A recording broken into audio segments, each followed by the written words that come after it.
let me catch up with what Roman has already said.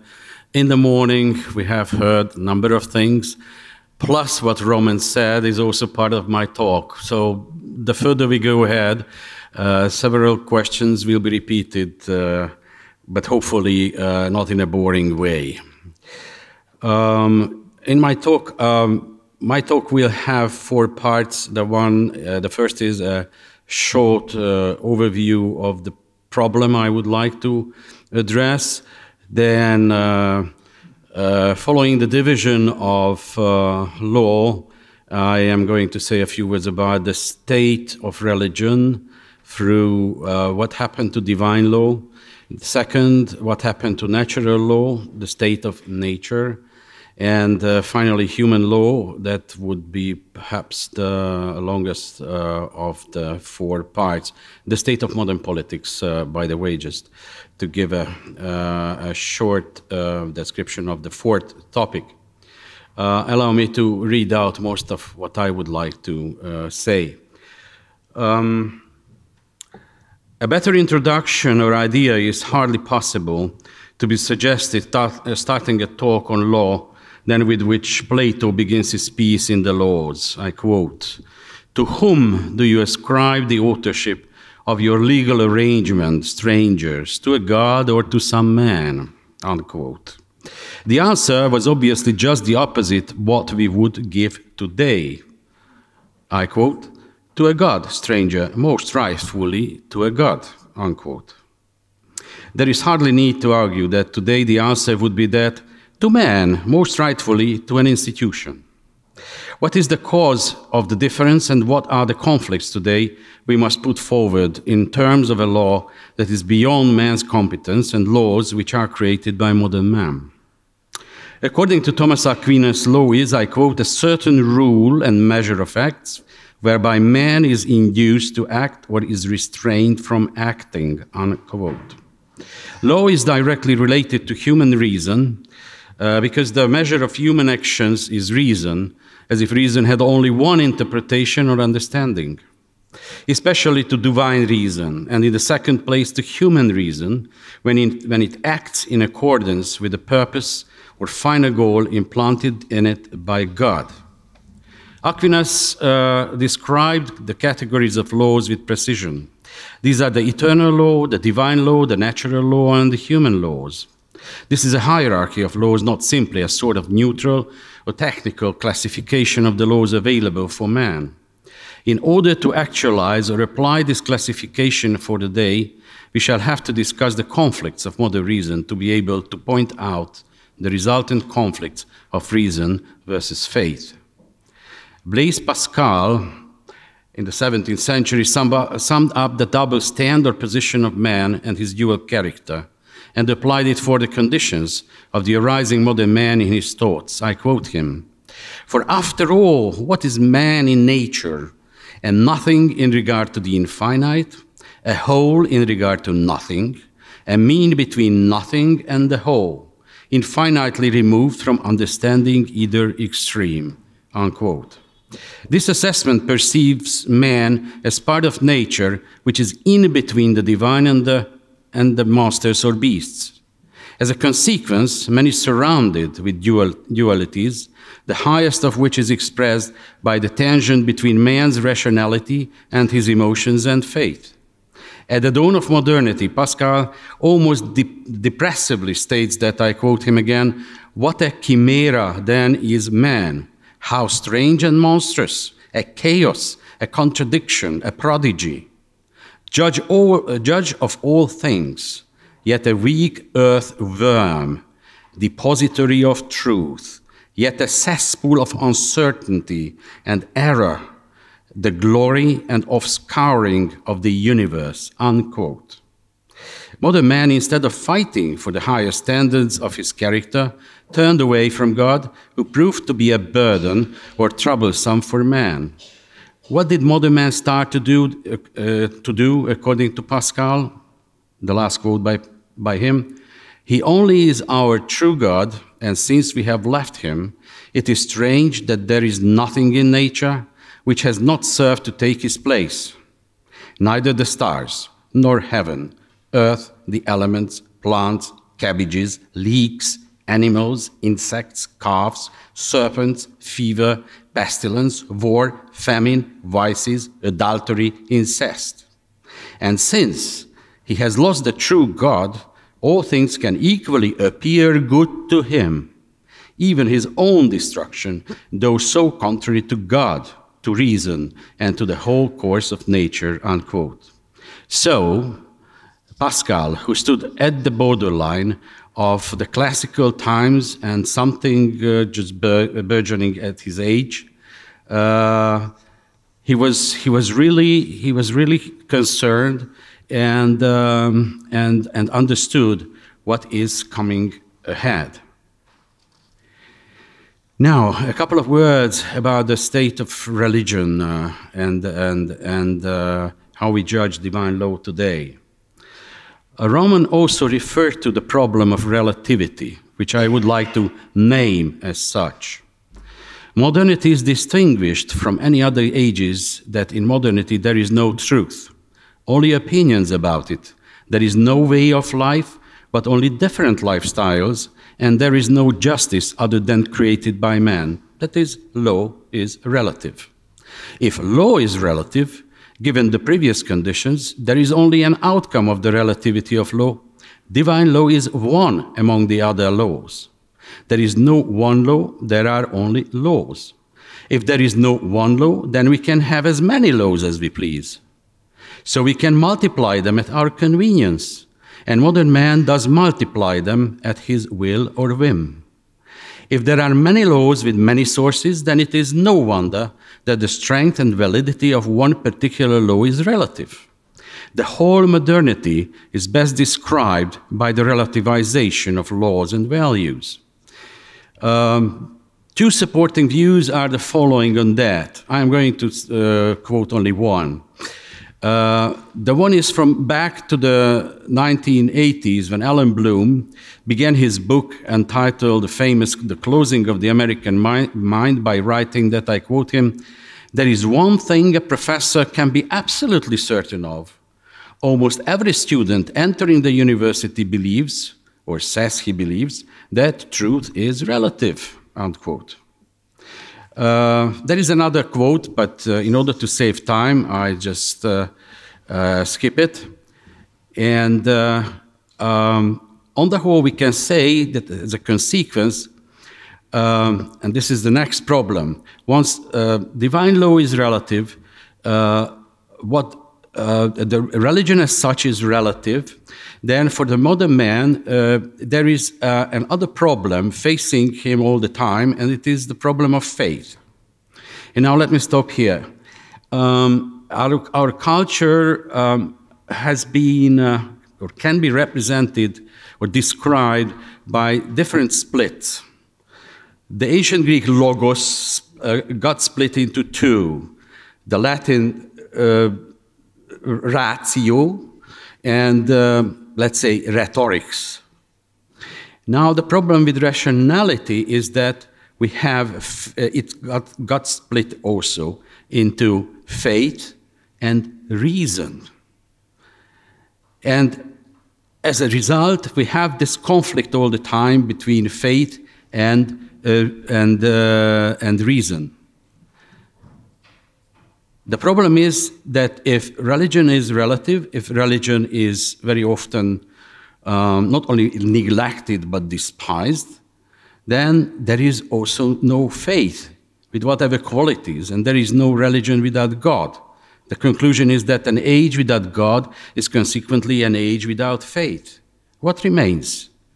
What human rationality can produce? Relative truth, the promise of final answers which cannot be fulfilled, and complete nihilism that so much characterizes late modernity in the West. Everyone knows that without faith nothing can be accomplished. Therefore we all need faith. The issue is whether the source of faith is the individual disposition or God. Like faith, love, trust, loyalty, responsibility, brotherhood and friendship, altruism, and the like all need objective vantage point so that they can be used and respected.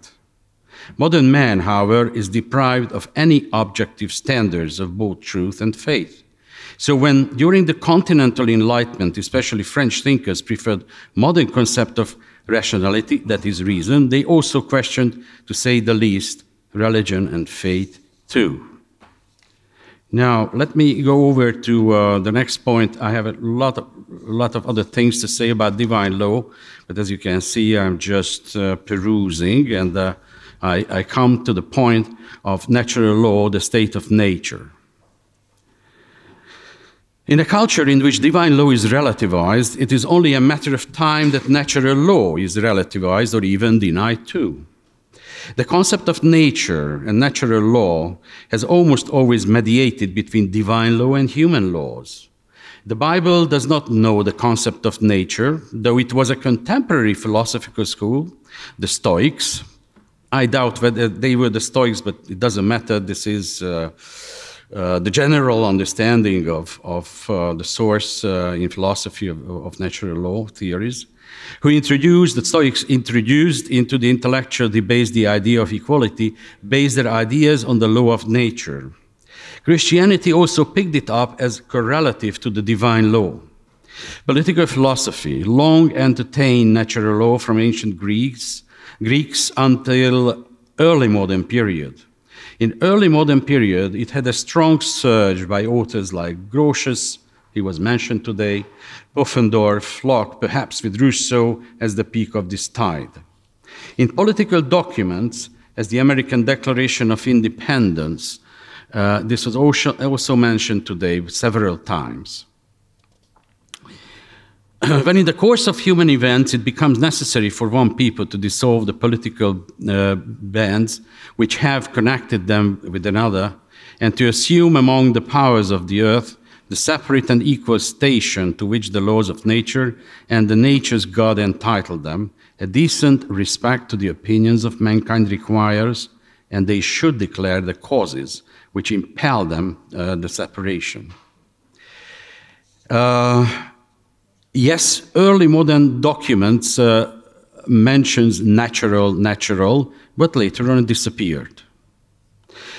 And only natural disappeared as far as I can judge, not the inalienable rights and nothing else. Natural. No longer we need the justification of rights by nature. In the 19th century, there was several mention made today that it is legal positivism that questioned and denied the relevance of natural law.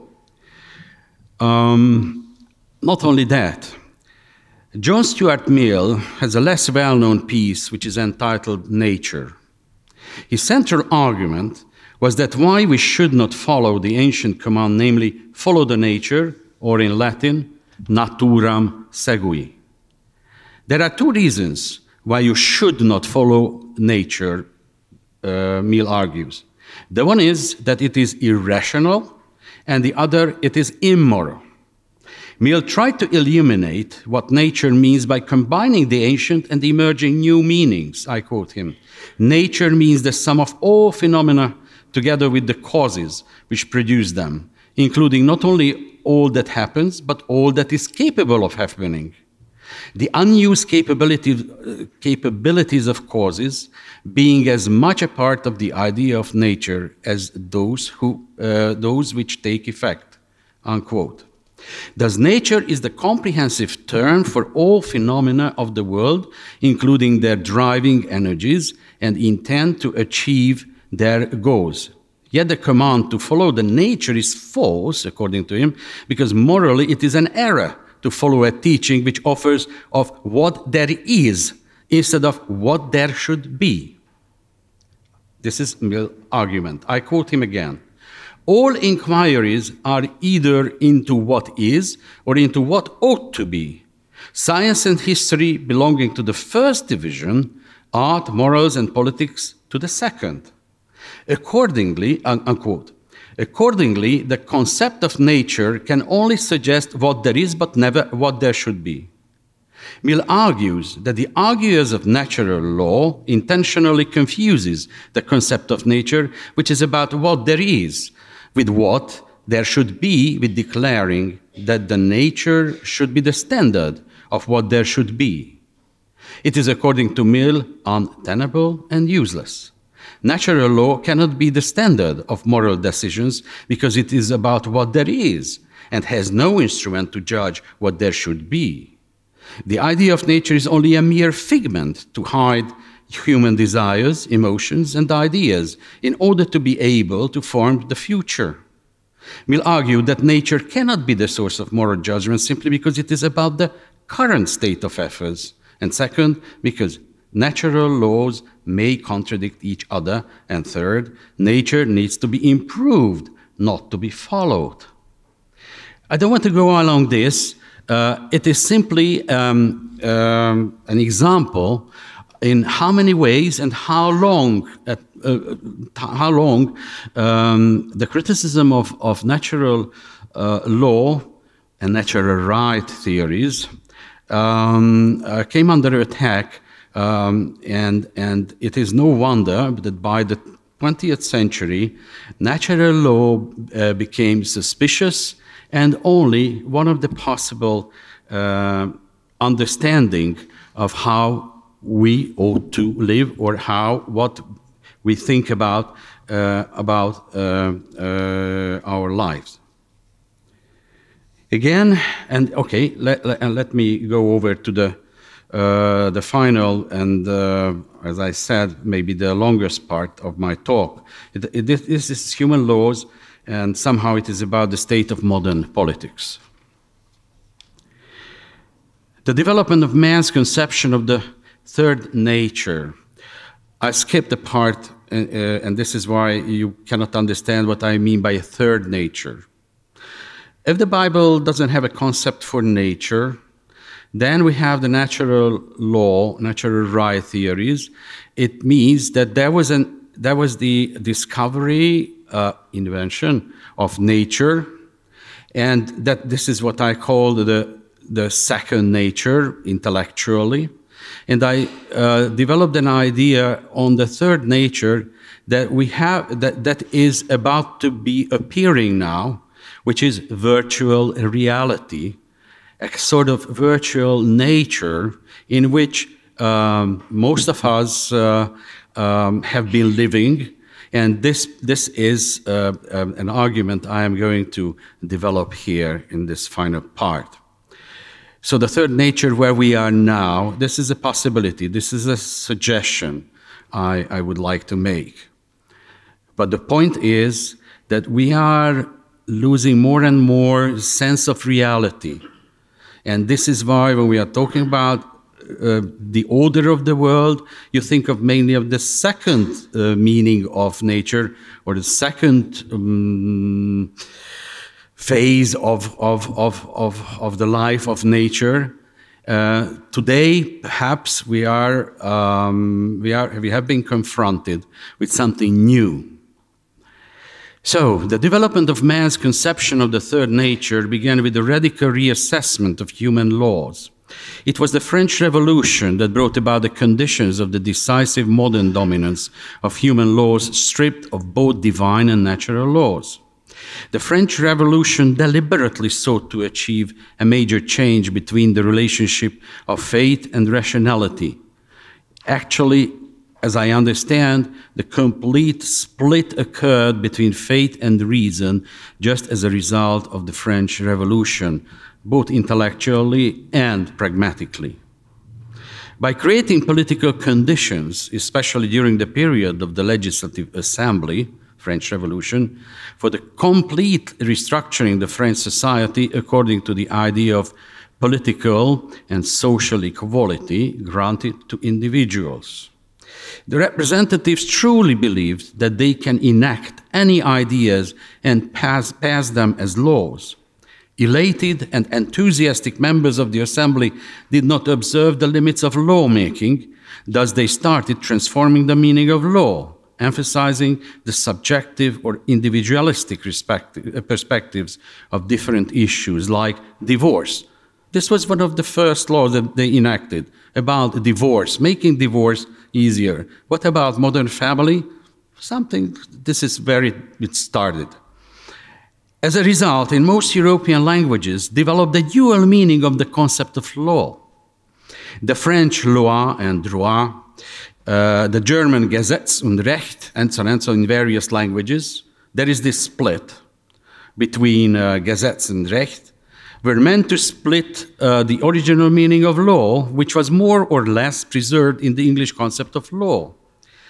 But whereas loi and Gesetz preserved this general and comprehensive meaning of law, droit and Recht came to be used as expressing the individual and subjective aspect of law. For comparison, divine law was one, natural laws were few, and now we have many human laws which, at least not intentionally, do not overlap all the time with neither the divine nor the natural laws. This was also a reference today, I think it was your original problem. Whether they carry on the natural, sometimes yes, but not all the time, and I think this is where the problem lies, at least for me. The rephrasing of the contents of nature paved the way for a new understanding of human laws as well. The new conception of law was derived from the idea of an assumption that the law is no more than the consent of human beings, and the strength of a law depends on the legitimacy of the law in question. It was so strange to see, again I skip a certain part of this, that in the American War of Independence, there was a representative of the Constitutional Convention in 1787 called John Dickinson, who had this sentence, I quote him, "Experience must be our only guide. Reason may mislead us," unquote. I think in one sentence, he also recognized the major problem they were facing. If it is only the self-conceited reason, I use the self-conceited reason, they thought that they live in the age of reason, that it is a reason and reason and reason. This is why Pascal picked up a debate with Descartes. Descartes is dangerous, but Descartes triumphed. And also here, experience must be our only guide. Reason may mislead us. So, whatever angle we look at the problem, what we see today that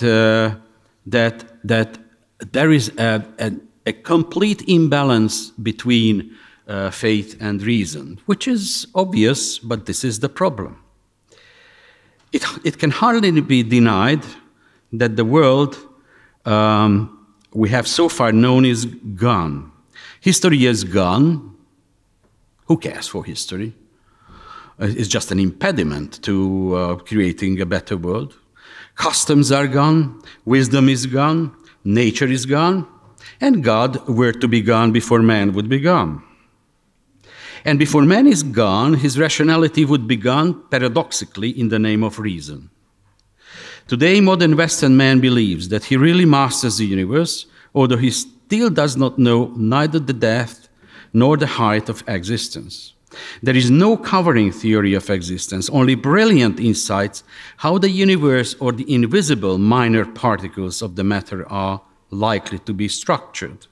It is amazing how human mind, reason, has been capable of providing newer and newer ideas and theories about the structure of the physical matter.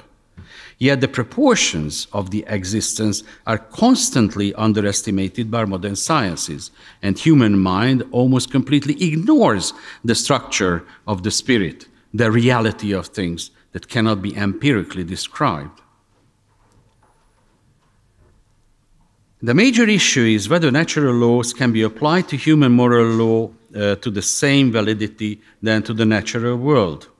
Modern revolt not only questioned its possibility, but denied straight to apply natural laws to human moral world, as we have seen by John Stuart Mill's arguments.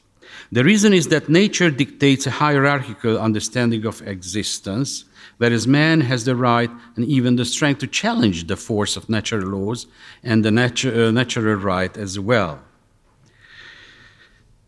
The paradoxically ambiguous or in-between condition of man compels him, among other consequences, all the time hesitating between his rationality and his faith. As a result, the European man has developed a double nature based on dual sources of wisdom, that is, insights how we should live, one on the products of his rational inferences, that is, philosophy or science, and the other is commands of revealed religion, that is the Bible. Both sources of wisdom has developed its own suggestions for the concept of order through the idea of law. We are few, certainly not many, who are ready to entertain issues devoted to the hierarchy of law, its relationship with order, and the meaning of human life. Anyone wishing to challenge today's so-called liberal arrangements will have to fight with a much stronger and inclusive idea according to which human development has always one option: to serve progress. Progress is less important than the attitude developed towards it. Since progress is necessary, one does not have any option. You either serve progress, since it is inevitable and morally sounds positive, or you stop thinking and should only serve representatives of progress. Discussing the idea of progress does not mean to catch up with some ideological debates.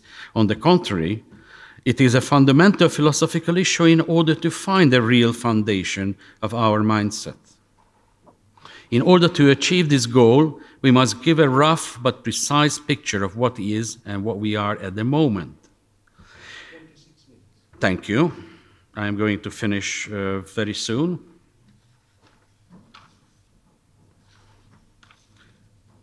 Okay, the final words. What I was driving at all through is to point out that this morning there was the question, what shall we do? What should we do? I think we should be very, very sincere to ourselves if we really want to confront these issues raised all through this day. I think the major problem is this unbalanced situation between faith and modern self-conceited reason. Modern man's arrogance has been producing ample examples of his self-conceit. We have in everyday parlance endless suggestions that it is we, man, who created everything around us, so it is us who make the necessary changes. It is man who started the modern program of conquering nature, and now that climate change seems to be lurking around the corner, every modernist begins shouting that it is we who can stop the unfavorable trends of climate. It's more. This is why I think I cannot be a green or something like that, because they don't understand the core of the problem. Or when the gender propagandists claim that there are some 70 or 80 genders opposed to the natural male-female division, how many? As many human desires or calculations want to have. And the third example is how virtual reality has been changing man's aspirations to live a good life. Most of us have been using all kinds of gadgets capable of creating virtual reality. This is the third nature, what I was referring to. It promises the availability of knowledge for all of us. Even the less talented would know that if he or she needs some information, it is enough to consult the web. You are no longer required to learn anything or concentrate on anything for more than a couple of minutes, because the management of knowledge provides anyone with what he or she needs.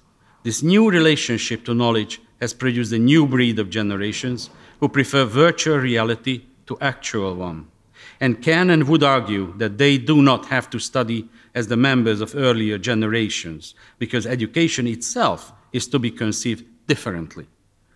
Nothing matters that has a binding character neither to the past or to the ideas, emotions, and decisions which may influence anyone's decisions of the day. All these examples are demonstrated in order to be able to claim that modern human reason is a form of self-conceit. Okay, just a final word. If we are dissatisfied with what we have around us, we should not forget that what the most thoughtful politicians would say, in a democracy, you have to fight, or you have to all the time measure the effects of what you want, truth or the majority. And this is the problem of today's politics. I think this is the major problem. Thank you very much for your patience.